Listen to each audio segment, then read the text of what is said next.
सबको जय मसीह की। कैन को अनुग्रह मिलना।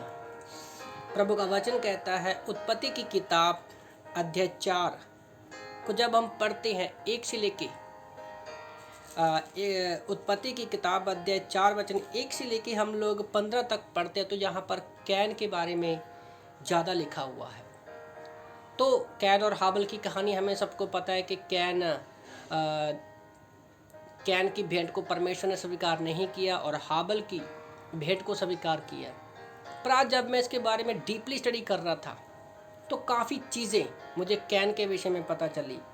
जैसे मैं सोच रहा था कि आदम हवा के द्वारा पहला बच्चा पैदा होने वाला कौन था, वो कैन था। बड़ा भाई कौन था, पहले कैन था, है ना। पहला पिता के बाद उसके कारोबार को पहला किसान कौन था, आदम के बाद पहला एक बेटे के रूप में, पुत्र के रूप में किसान कौन था, वो कैन था, है ना। तो इसकी कहानी हम सब लोगों को पता है। और कैन का मतलब होता है भाला। उसका इब्रानी में जब हम पढ़ते तो उसका नाम का मतलब होता है भाला। और हम जानते हैं कि उसने अपने स्वभाव में, अपने आत्मिक धर्म में अपने आप को धर्मी सोचा और अपनी सोच में वो परमेश्वर के पास भेंट को लेकर गया। उसके बाद हम जानते हैं कि जब उसकी भेंट को स्वीकार नहीं किया जाता तो हाबल को वो मार देता है। पर इसके बाद जब परमेश्वर उसको श्राप देता है, वो कहता है वचन में, और एक सवाल में ज़्यादातर हम बाइबल कॉलेज में ज़्यादातर देखते हैं कि कैन की पत्नी कौन थी।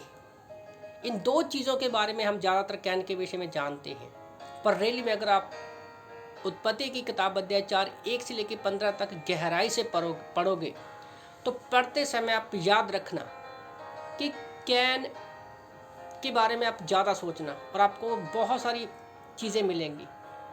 मैं जब पढ़ रहा था तो कैन के विषय में पहली बार देखा कि उसने जब हाबल को मारा तो उसको एहसास हुआ कि परमेश्वर ने उसको सजा दिया है, उसको भटकने वाला और भगोड़ा बना दिया, उसको भटकने वाला और भगोड़ा बना दिया।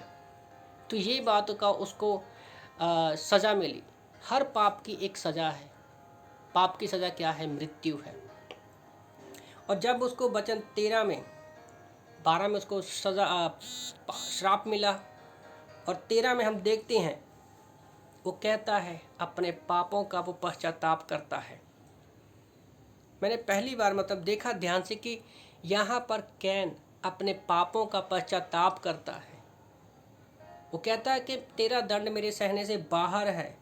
उत्पत्ति 4:13 में हम लोग देखते हैं, और मैं भूमि से निकाला गया हूँ और मैं भटकने वाला बना हूँ, भगौड़ा बन गया हूँ, मुझे कोई घात करेगा। तो यहाँ पर उसका पश्चाताप मैं देखता हूँ। फिर वचन 14 को जब पढ़ते हैं, 15 में यहोवा कहता है कि जो कोई कैन को घात करेगा उससे 7 गुना बदला लिया जाएगा।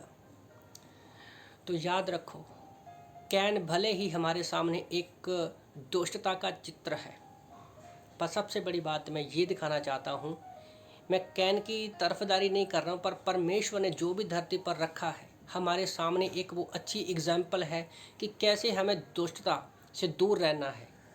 पर फिर भी परमेश्वर उसको अनुग्रह देता है कि जो तुझे मारेगा उससे 7 गुना बदला लिया जाएगा। परमेश्वर अनुग्रहकारी परमेश्वर है, वो सब पर दया करता है। जब आप कैन के विषय में पढ़ोगे ना तो ध्यान से पढ़ना, कैन के अंदर जो भी कमियां हैं हर एक इंसान के अंदर वो है, पापी स्वभाव की वजह से। आप किसी भी कमियों के बीच में क्यों ना हो, कोई भी कमी क्यों ना हो आपके ऊपर, पर फिर भी परमेश्वर आपके ऊपर अनुग्रह करता है, जैसे परमेश्वर ने कैन को अपना अनुग्रह दिखाया। तो इन वचनों से प्रभु आपको आशीष दे। आमीन।